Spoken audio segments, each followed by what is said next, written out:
Clerk and Register of Deeds, Sierra Sowle. Hi, Sierra. Hi, Bart. You can only go to get ice cream if you invite me, though. Okay, come along. You're welcome to go. Thank you. All right, well, as everyone knows, it's an election year.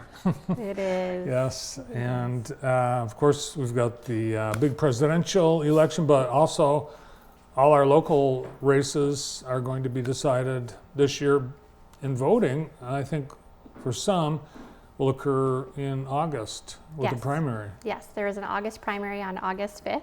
And then part of what my job is to educate voters on how they can vote. And so not everyone is aware that Proposal 22-2 changed in November of 2022, allowing for an additional way to vote. And so what that means is voters can vote early and in person per the constitutional amendment.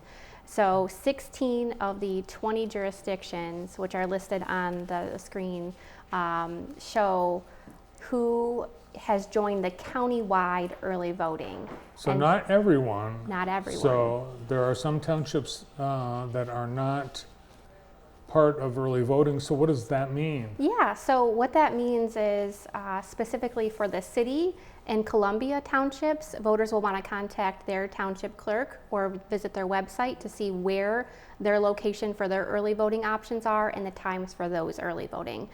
For Spring Arbor and Sandstone, they did join a regional early voting site, so they are doing that together, and again, voters can contact their local clerk or their website to see where they can vote. And it appears to me that the reason these townships and municipalities are joining together is to have centralized space for early voting so that they don't all have to incur the costs of staffing. Exactly, Bart, exactly. So yeah, the constitutional amendment says that there's 3 ways to do that. You can do that with the county-wide, you can do that as a regional together with another jurisdiction, or you can go alone. And the townships that joined the county-wide, the 16 of those townships did decide to do that so we could save money together and incur those costs together. But there's just a period of time that early voting is open. You couldn't go now, for example. Correct. So early voting in person is 9 days beginning the second Saturday before the election.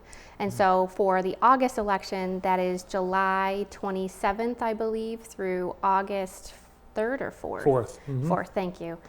Dates are sometimes hard to remember. But so anyone can come to either of those locations if voters live in those jurisdictions, Blackman Charter Township or Summit Township. You can't vote at both places, right? You can't vote twice. Vote early, but not often.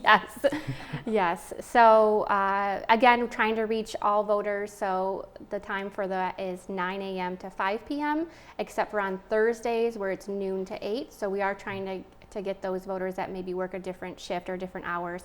And I do have a really cool story that when I was doing the February early voting for the presidential primary, we had this couple come in, and they had been married for quite a while.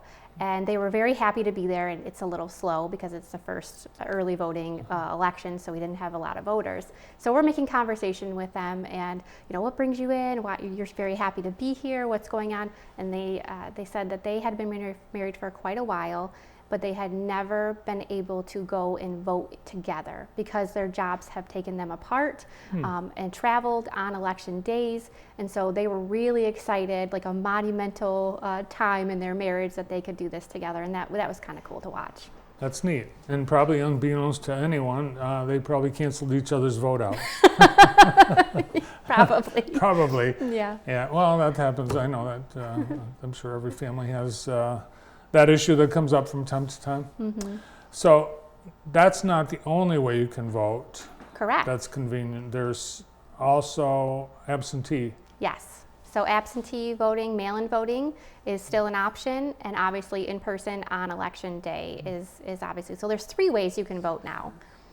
Now you are in charge as an office of elections in Jackson County. Correct. How do you feel when there's claims that the election isn't secure or it's rigged or that it's suspect? Yeah, I actually love having conversations with people about that, so I can help educate them on the process and what it looks like, and specifically what it looks like here in Jackson County.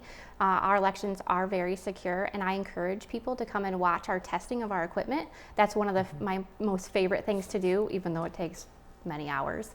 But we can have people, the public, come in and watch how we test our equipment. And so once people have seen that, they have this light bulb moment go off and say, oh, I didn't know this was so secure. I didn't know that this is how this worked. And so it's an awesome thing for me to be able to educate the public on what the actual process is. Yeah, it's in order to tamper, it'd be like robbing a bank.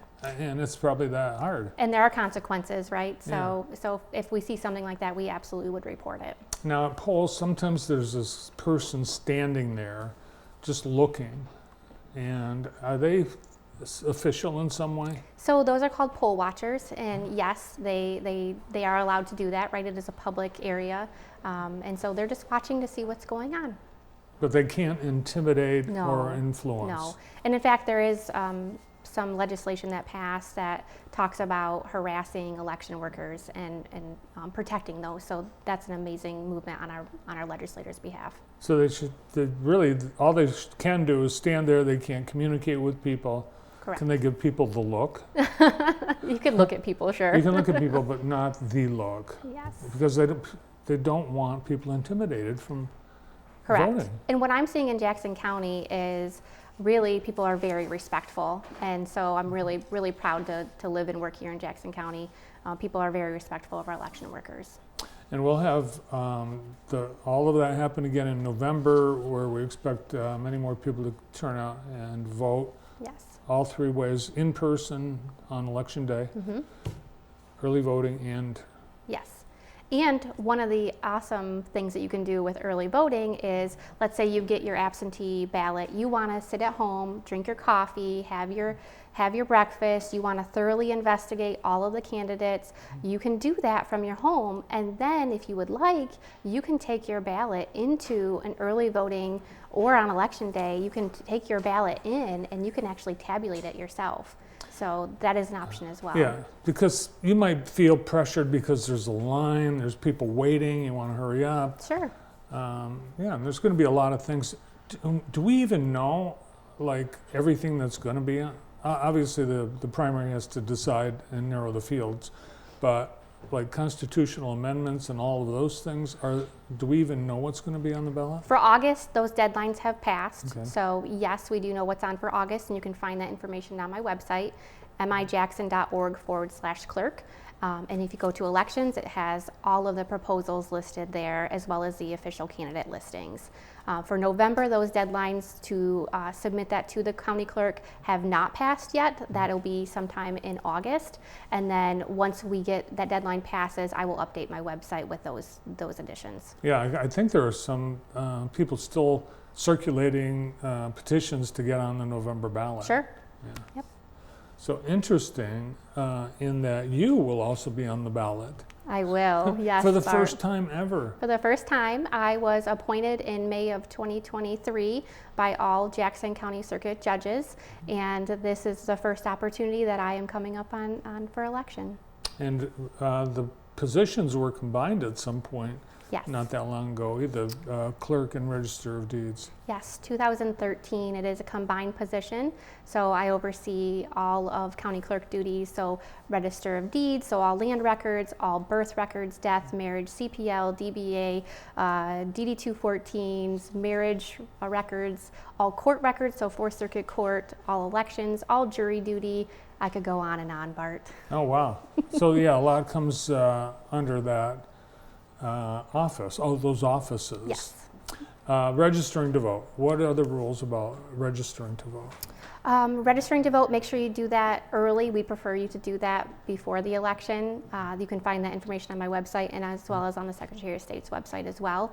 One thing I do want to mention, when you do come to vote, if you want to be prepared to vote, you can look at your ballot online in advance, like what's on your ballot, like I mentioned earlier, and also make sure you bring a photo ID. We'd prefer you to have that as well.